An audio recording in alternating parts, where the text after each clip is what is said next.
massive breach because Ukrainians just penetrated 2 more front lines. Russians got so scared they pulled their first lines of defenses and started to victoriously retreat. At the same time, those remaining Russians in Bakhmut are now fully trapped, and Russians trying to save the situation, they started to bring their last remaining relatively elite forces. But more about all of this in just a couple of minutes. What's up, investors? It's the Russian dude. And let's get straight to the point and talk about some ridiculous Russian propaganda. So, right here we have 2 potential friends. One is obviously a crazy Z Patriot to the left, and another one to the right. Looks like it's a Western spy, because of her American flag on her right leg. So, it is very interesting how these 2 bipolar and extremely different people met each other in real life and became friends. Or, you know what, she might be an extremely good spy who is looking for anyone who is discrediting the Russian army, so she can send them straight to jail. And who knows, she might even be in your house right now, behind the wall. Oof, that was close. But don't worry, you have the Russian dude protection. And all you need to do to activate it is to simply like this video and subscribe to my channel. Also, let me know in the comments if you got bamboozled with this knocking sound. You can also follow me on Instagram and see how I live outside of YouTube. The link is down below.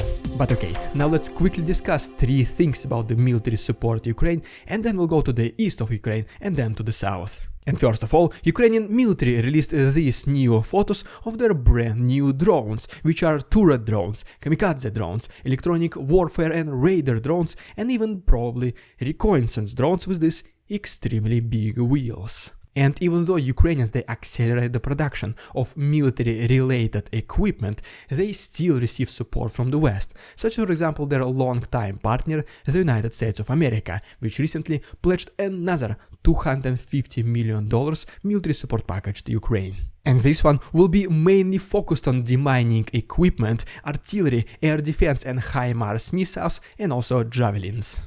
And Ukrainians, they do treat the Western military equipment with great care, because since the beginning of the counteroffensive, out of 71 Leopard 2 tanks, reportedly only 5 were destroyed, 10 were damaged and now are being repaired. Right, now it's time to talk about the update from the east of Ukraine and Bakhmut trap before switching our attention to the east. And first of all, as always, let's just make a quick stop in the capital of Russia, Moscow, where recently next to one of local train station, some factory and storage spontaneously got caught on fire. As usual. Then we go to the border between Belarus and Ukraine, and according to the military representative of Ukraine, Serhiy Naev, Russians brought all of their remaining soldiers from Belarus to Kupiansk-Svatovo-Kreminna front line. And reportedly, while doing this, a lightning struck mines which were lying next to the bridge between Belarus and Ukraine and partially destroyed it in both directions. I mean, if this is not the sign from above, I don't know what else is. Next, as always, we refer to the report by the Institute for the Study of War, which mentions that the combat activities between Russians and Ukrainians, they still go on daily next to Kupiansk-Svatovo-Kreminna front line. And going back to Kupiansk, Ukrainian artillery was able to reportedly destroy an assault group of Russians, along with their armored vehicle next to Topoli. Next, let's go back south to Kreminna, where once again an extremely inexpensive Ukrainian drone was able to destroy a multi-million-dollar tank of Russians T-72. And here is yet another video from Luhansk frontlines where Ukrainians were able to destroy an electronic warfare equipment of Russians, and this was targeted using almost one of the brand new Ukrainian drones Shark, which is used for reconnaissance, specifically these targets. And then we go to probably the most active battle zone in the entire Ukraine right now, city of Bakhmut, where yet there was another tank raid by Ukrainians, which was relatively successful, as you'll be able to see from this video.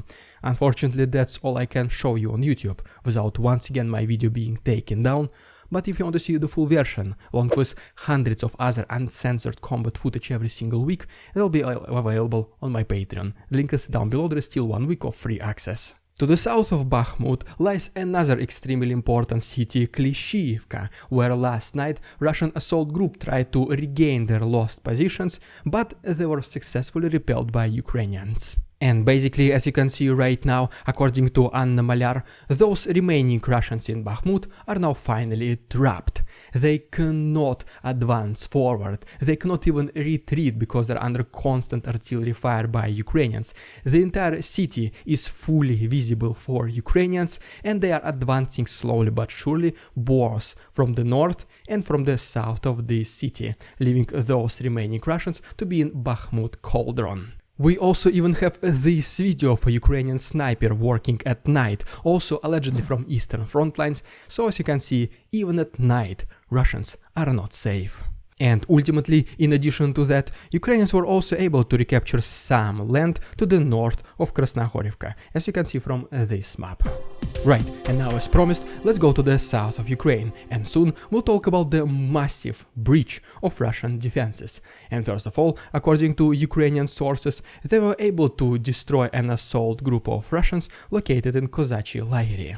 Next we have a video from the north of Oleshki, from this small settlement right next to Antonovsky Bridge called Dachi, and as you can see right here, Ukrainians installed finally their flag on the left side of Dnipro river, just to show the local residents that the hope is still not lost. The liberation is coming.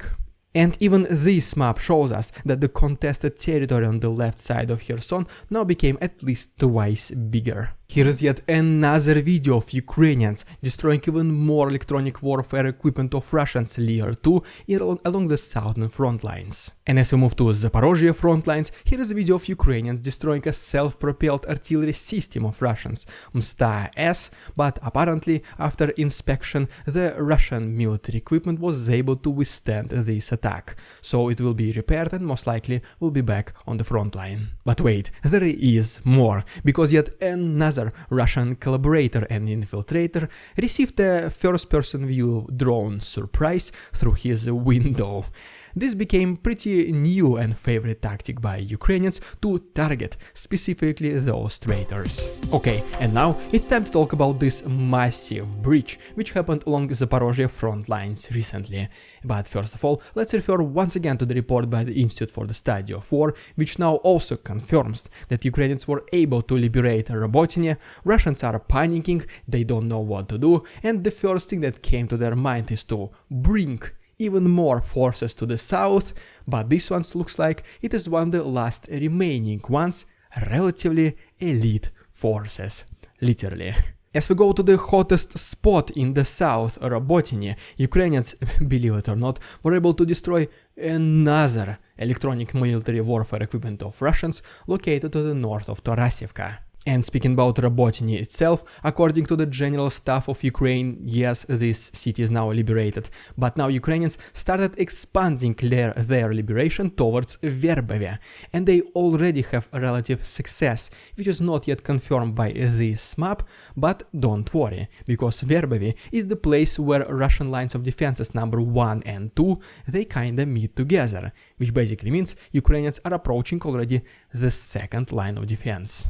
In addition to that, if you remember from my previous videos, one of the biggest challenges for Ukrainians was to cross the minefields that Russians were laying for several months. Well, apparently in this specific direction, Ukrainians were able to clear the majority of them, in addition to clearing other areas along both southern and eastern front lines. And in confirmation of this, they send us this video. And we even have a video from Verbove itself, which shows us that the already Ukrainian soldiers are present very close to the city. They walking around abandoned Russian trenches, and then you can even see the armored personnel carrier of Ukrainians called Striker, which unfortunately got stuck all over it. Don't worry, they will obviously rescue it and keep using it. They will not just simply abandon it, like some other army does. And just once again, according to Natalia Gumenyuk, Russians are panicking, they're retreating, they see that the first line of defense is already completely breached. That is why they started running away chaotically. And as a result of this, just like yesterday I also was mentioning this, they accidentally were destroying their own forces and military vehicles, as you can see from this video. And the funniest thing about this video, which I was talking about literally 20 seconds ago, is that allegedly this is an abandoned armored personnel carrier of Russians, and instead of rescuing it, they just decided to destroy it. And this was only the first place where Ukrainians were able to achieve massive success in the last 24 hours, because then we move a little bit to the east, to another big front line in the intersection between Donetsk and Zaporozhye region, Velika Novosilka front line, or Staromayorsky front line as other people call it. And then just take a look right here, next to Pryutny. Ukrainians were able to allegedly breach even more defenses of Russians and liberate this much territory. But wait, there is more. Going even more to the east, to another city you probably heard about, Vuhledar, Ukrainians were also able to liberate some settlements, some territory next to this city as well, to the western parts of it, as you can see from this map. So without a doubt, Ukrainian counteroffensive does pick up the pace right now as we speak. They're almost done with clearing the minefields in their major directions, start advancing more confidently, just only accelerating the pace. They keep using drones, artillery and long-range missiles to destroy Russian reinforcements in the back, creating big chaos among Russian ranks. And they, not knowing pretty much what to do, they just constantly rotate forces from Kherson to the south, from east to the south, from east to Kherson, from Kherson to the south, well, all over the place, simply being chaotically trying to protect at least something. This does not look good for Russians in the short-term perspective, but unfortunately September is coming, and if you remember from my previous videos, most likely Putin is planning to announce another mobilization of at least 450,000 soldiers. So let's wait and see. If you don't want to miss in case this happens, just please consider subscribing to my channel. I'll make sure to be one of the first ones on YouTube to talk about this. The best way to support my work is through my Patreon. You can also become my channel member, unlock some channel perks, or simply the PayPal link. Everything can be found to the right and down below. Thank you so much for your attention, товарищи. Please follow me on Instagram. Beware there are scammers in the comments, and see you tomorrow.